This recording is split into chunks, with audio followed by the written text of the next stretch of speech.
Hello everyone, I am back once again with another Wi-Fi match for Brilliant Diamond and Shining Pearl. Now this is a match that my opponent didn't necessarily specify a tier for, however he did tell me that the team that he was going to use was something like not too crazy obviously, so this kind of gave me the confidence to use this UU team once again, because I wanted to get more matches with this team specifically, like I did for the other two OU teams that I had. So yeah, now as for my opponent, I actually don't remember what his username was, but I know I got this match on Discord, so yeah. I guess if I find his username again, I'll actually update the title, but for now we're just gonna have to settle with his in-game name, which for some reason is Waifu. I'm not really sure why, but it is what it is, obviously. So here we go. Well, actually, first let me mention something real quick about this guy, and I actually forgot to mention this about JLAC as well. Honestly, these two actually were some of the first people that I actually played in Brilliant Diamond and Shining Pearl after the release of Scarlet and Violet, which was something that took me by surprise because I think it was very early in the release of Scarlet and Violet that these guys were actually looking for Wi-Fi matches. I had to add them both because I was actually late to the responses, so I told them that if you guys want to battle me, let me know, and they let me know. So that's why I have this match here, and we're gonna see what we can do. Although there was something about this guy that I actually didn't like, and I'm actually going to go into it a little bit once we get into the match, obviously. But yeah, there was actually something that I actually didn't like about this guy. And honestly, I couldn't tell you if it was even that big of a deal, honestly. I might have just been exaggerating, honestly. But that's something I'm going to let you guys decide, honestly. So, yeah. Without further ado, I think that's everything I got to say, right? I just want to make sure I got everything out of the way, because I don't want to forget stuff, honestly. You know me. Yeah, no, I got nothing. Okay, fuck it. Yeah, let's just get it on with it then. Yeah. I would have just cut to the video, honestly, just to, like the start of the match, but, I didn't think it was necessary. Okay, so fuck it. Here, my opponent's team is gonna, obviously, it actually does look scary despite weak-looking mons like Magneton and Haunter being present, because, again, I've been dealing with a lot of players lately that are kind of like trying to be like the next Heisenberg and stuff like that. So like I'm kind of like, I don't know what to believe anymore. I don't know if I should be like scared of this team or just full on like confident. But a lot of the matches that I've had previously have been like hit and miss. Like some matches are hella close, and then there are those that are like blowouts, honestly. So I was just wondering which of these two categories is this opponent going to fit in, honestly. So there are two mons that I'm particularly worried about from this guy's team, and that is the Gliscor and the Feraligatr, since both of them have setup potential. And Gliscor specifically has the potential to set up rocks and ruin my Sharpedo's day, obviously, which I don't think I want, obviously, since I want to see if maybe this time I can actually get the Sharpedo sweep. I mean, I've already gotten one already, but like, I want to see if I can get more. I do like Sharpedo to actually stand out in these matches. But yeah, we're going to see right now. So let's see. From the looks of it, Waifu here is going to lead off with the Gliscor, which was not what I wanted, honestly. The matchup isn't unfavorable with Mew, obviously. But what happens is that I didn't want this thing to just go for the turn 1 rocks. And here, because of that, I actually decided to go for the taunt, hoping I would outspeed this Gliscor. But I think I actually don't end up outspeeding it, and this thing ends up getting the knockoff first. Which means, had he gone for the Stealth Rocks right here, this turn would have been hella bad, actually. But the fact that it outsped my Mew kind of gave me the impression that maybe this Gliscor was just a setup set, so maybe it didn't even have rocks, actually. Which kind of made me feel somewhat comfortable, actually. Especially after seeing the knockoff, because, usually, I feel like most offensive Gliscors do carry knockoff.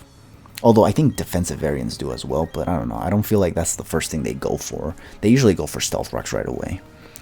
Here I'm going to try to go for a Psychic and... Actually, no, it's the Stealth Rocks, actually. What the hell am I saying? The Psychic comes later, actually. But he's going to go for an Earthquake again, outspeeding me, so... That is kind of annoying that this thing outspeeds me.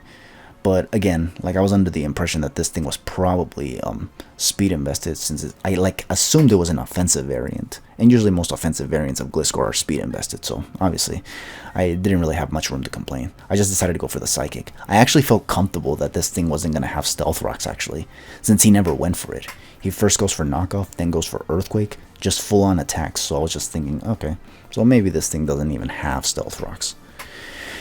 Something worth noting though is that my opponent actually does tell me after the match that he did actually have Stealth Rocks on this Gliscor, but he just never went for it, interestingly enough. Although he was taunted, so I guess you can say he couldn't even go for it if he wanted to, which explains why he only went for Knockoff and Earthquake. He goes for Knockoff here again, and I live. I get the Psychic off. Does a decent amount of damage, but only because of a crit, and interestingly enough, it also gets the Spadef drop, so that kind of puts him in a sort of terrible position. I was looking at my team to see if I wanted to switch out this thing, but I decided not to.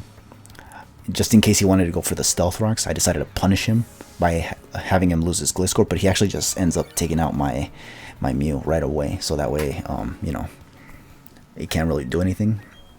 Well, actually, it had the taunt still, so he really couldn't do anything. He just could only attack, honestly, which, you know, I guess it wasn't necessarily a good play for me because I lost Mew, but I mean, I didn't want anything else taking damage on my team, so whatever, I don't know. Either way, I lost Mew regardless, and now I'm going to send in Rotom, and I wanted to believe, again, that, you know, this thing didn't have Stealth Rocks. However, I was surprised when I saw that this Rotom actually did outspeed the freaking Gliscor, because I actually went for Overheat, and then I actually outsped it, but yeah, because what happens is that this Rotom is actually speed invested. I think I said that already. I don't remember if I did again. But yeah, this thing was speed invested, not like defensively invested like most Rotoms usually are. So I was able to outspeed this Gliscor, which I guess was also defensive in some capacity. It just had enough speed to outspeed Mew. But I don't know, honestly. It was a pretty complicated investment, I feel. But it is what it is. Bottom line is that I did take out the Gliscor because because of the -1. I'm not really sure, actually. This is one of those moments where, like, I don't even know if I would have been able to take out the Gliscor if it wasn't for those investments, but or for the special attack drop. But yeah, maybe the investments too, honestly, I don't know. Either way, here I'm gonna go into the Flygon here, obviously, because I didn't want my Rotom to you know, be at -4, and then the Feraligatr comes in, and then I have to fucking deal with a Dragon Dancing Feraligatr. That would just be devastating, obviously. So I decided to switch into Flygon, and he's gonna go for the Tri-Attack, which was, yeah, kind of what I expected. However, here I had to take another one because this thing was actually Scarfed, this Magneton, and crazily enough, this guy actually gets the Freeze. And this was the part where, you know, remember that I said that there was something I didn't like about this guy? Well, get this. He got this Freeze right here, and what this fucker does is Pog on me. Like, he was DMing me a PogChamp when he got that Freeze, and I was like, bruh, why are you doing this? Why are you taking pleasure in me getting frozen like that? I think he was angry at the fact that I got that crit with the Spadef drop earlier, but like, damn. I didn't think he'd tell me in my face, ha, I got a Freeze on you or some shit like that. Well, he didn't say it, obviously, but the PogChamp spoke volumes, honestly. At least in my opinion, it did. So because of that, I was kind of annoyed myself that I got that, that I got frozen. But I guess it was fair enough, honestly. But I was annoyed at the time, honestly. In retrospect, it probably wasn't like that big of a deal. Or at least it was understandable why he was like that, honestly. But at the time, I really didn't like it, honestly. It was really annoying. Because I could have just Earthquaked this thing, and this thing would have been gone, honestly. Especially since it was definitely not Focus Sashed. And since I got the rocks up, if it was sashed, obviously, you know. But it wasn't sashed, obviously, because it's Scarfed, obviously. So, yeah. Here I'm going to send in Match him now, just to scare it off. I go for the Knockoff because I know that he has a Haunter, and I think the Celebi can also come in. So, obviously, I decided to just go for Knockoff and see if he wants to stay in. And if he stays in, he won't be Scarfed anymore. So, like, I felt like I gained much more going for Knockoff than I would for going for Dynamic Punch. Because Dynamic Punch, sure, I can guarantee a Confusion, but the Confusion isn't guaranteed to always hurt itself, you know? Thankfully for me, he actually does end up going into the Haunter here, and I do get to knock this thing off, and thankfully it's not Focus Sash, and even if it was, obviously, the rocks, so I gotta keep that in mind, obviously. And as you can see, it was a Choice Scarf Haunter, so that's actually very good, because it seems like he has a lot of Scarfers on his team, and obviously I don't want these things to be outspeeding me all the time. Interestingly enough, here he's going to send out the Ambipom, and this Ambipom, obviously, I'm pretty sure what it wants to do is go for Fake Out and get that damage on the Machamp, which this time I'm not going to let happen, honestly, like I did in the last match with J-Lac, where I freaking decided to send in Machamp to take an E-Speed instead of the Roserade, when the Roserade could have lived. Here, I'm actually going to switch it out and send in Rotom. And I'm confident I can live a double hit, so I decided to just go for the Will-O-Wisp just to make sure this thing's attack is cut. I gotta hope for goodness sakes I don't miss the Will-O-Wisp though, because if I do that, it's gonna be hella devastating. Interestingly enough, here, he actually does miss the double hit, and this was where I was all like, ha. Because, you know, like, that's karma for freaking Poggy me for getting that freeze, honestly. Because, like I said, I know at the time he was kind of probably pissed at the fact that I got the crit -1 Spadef drop, but like, yeah, I didn't like the fact that he pogged me, honestly, because look, I was angry at the freeze too, but I didn't like say anything, and I didn't say anything when I got this miss, honestly, but you know, in my mind I was like, haha, that's karma for you, bro, making fun of me like that, or something like that, you know, like taking pleasure in me getting like RNG to death when that's basically been the story of my life in Generation 8.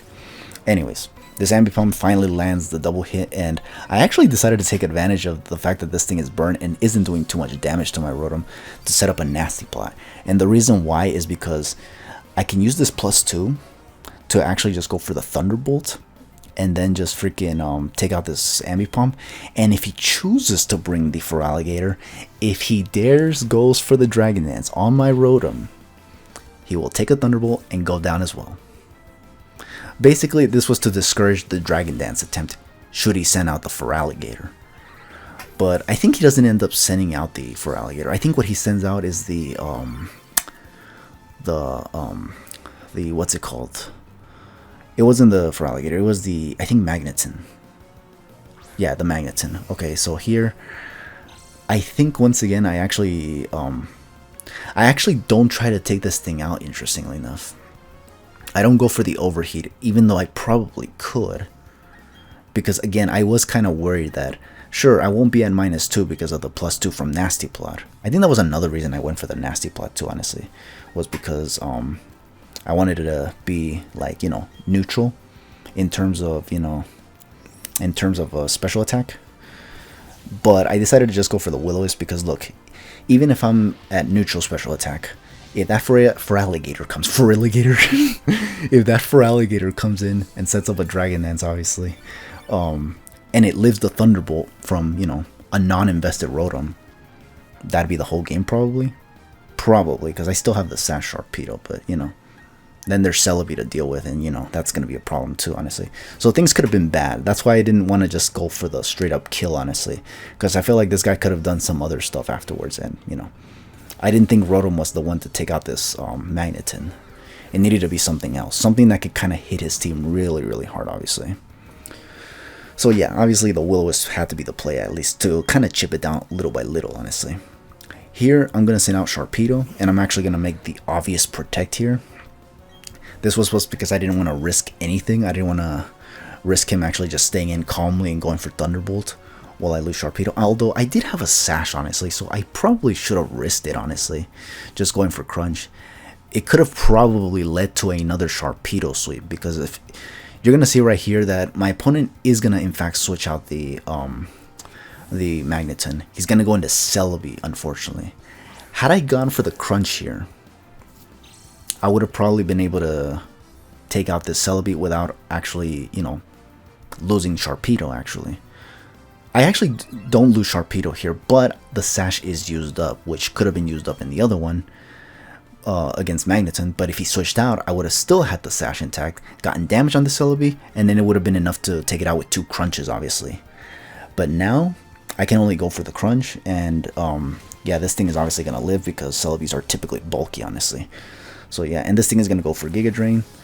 And from here, I was kind of fearing that I would not be able to take out the Celebi with another Crunch, but you're going to see in a bit that I actually will be able to take it out. So yeah, look at the amount of HP it gets after just taking out Sharpedo. Well, not taking it out, but, like, you know, dishing out a lot of damage, obviously. Which, considering I don't have a lot of investment in HP for the Sharpedo, I'm surprised it gets that much HP, honestly. But anyways, yeah, this Crunch, thankfully, was enough to take out the Celebi, so that's actually good, because that way I don't have to freaking, like, you know, possibly get swiped by this Celebi. I don't know, honestly. Because the other 2 mons that I have on my team are Machamp and Roserade, and both are not going to appreciate Psychic from this thing, I feel. So yeah, that's like a crisis averted right there with that Celebi. Now here, he's going to send out the Magneton, and yeah, interestingly enough, this Sharpedo, I think you already saw in the last match with J-Lag that this Sharpedo does in fact have Earthquake. That's like basically an idea that came from the fact that Heisenberg had a Earthquake on his Sharpedo, and I was just like, damn, man. But here, given the... this team I think was supposed to be made for Yu-Yu, and I think there was like a lot of stuff weak to Earthquake and Yu-Yu, so I think that was one of the reasons why I also put Earthquake on the Sharpedo. But yeah, it definitely came in handy here to take out this Magneton. Now here, yeah, like I said before, I think here was an opportunity to actually get the sweep with Sharpedo, but I should have gone for the Waterfall right here. Because look, even if he went for the Dragon Dance, I would have been able to, you know, like hope for the flinch, or I would have been outspeeding the Feraligatr, and then I would have gone for the crunch right there. But then again, this crunch was a crit too, no? So maybe what I wanted was to like get damage on the off chance Waterfall doesn't do anything. Because if this thing gets a Dragon Dance, I might not be able to outspeed or survive any attack from this thing. So you know what? Now that I think about it, maybe, yeah, because that crunch was a crit too. So it's like, I think even without a crit though, I can't tell honestly. I couldn't tell you. It's because I don't do the calcs for this shit honestly. But anyways, no Sharpedo sweep unfortunately. But at least I get to take out this freaking Feraligatr with another one of my favorite mons in Roserade. Roserade's actually one of my favorite mons in the form, like, I think it's like top 5 in my favorite mons, you know. But yeah, we're gonna beat the Waifu finally. This match was actually very, very difficult actually. Like this, but I think it was because of some of the RNG that happened honestly. Like the match could have been a lot easier if I didn't lose the Flygon, I feel. Especially since this Flygon had the U-turn for Celebi, honestly. But you know, stuff like that happens. Thankfully the RNG wasn't like game breaking, although it did kind of affect the match a little bit. But there was actually RNG all over the place too, honestly. Another thing that's worth noting is that my opponent said that if he had gotten the rocks up, he might have actually won the match. And honestly, I could see it because Sharpedo not having the sash meant that I wouldn't be able to survive the Giga Drain from Celebi, and Celebi would still be relatively healthy. So like, damn, that's kind of crazy, honestly. But, you know, any RNG we can get, we take it, obviously. Especially from this guy who was freaking like popping off on me for getting that freeze on me though. That was the one thing I just didn't like, honestly. I was just like, bro, why on earth? Like, when I get RNG in my favor, I don't go like, I'm like, oh yeah, him getting those freaking, those crits, getting those freezes, that's what I want to see. And I'm like, no. I like to outplay my opponents. If I get any RNG in my favor, I obviously take it, but like, I'm not gonna go crazy over it, honestly, unless it's coming from Sharpedo, because obviously Sharpedo literally needs all the luck in the world to be able to do what it can do, obviously, which is in the form of late game sweeping, because it's very difficult without Mega Sharpedo, obviously. But anyways, so that's gonna be the match. So now we just have one more match, and then we can finally be caught up. It's because like the closer I get to finishing these matches, the more I'm just like, more like, I guess you can say more like excited, but I'm also getting like nervous too, honestly. I don't know why though. I am like definitely looking forward to finishing all these matches, but yeah. So thank you all for watching this match, obviously. I don't know why I feel kind of tired. It's because this match was also kind of long too, honestly, but it is what it is, obviously. I do like a good match, obviously. I'm actually surprised if it was like this long anyway, but it is what it is. For anyone looking forward to the last match, stay tuned, obviously. For now, just take it easy and have yourselves a good one.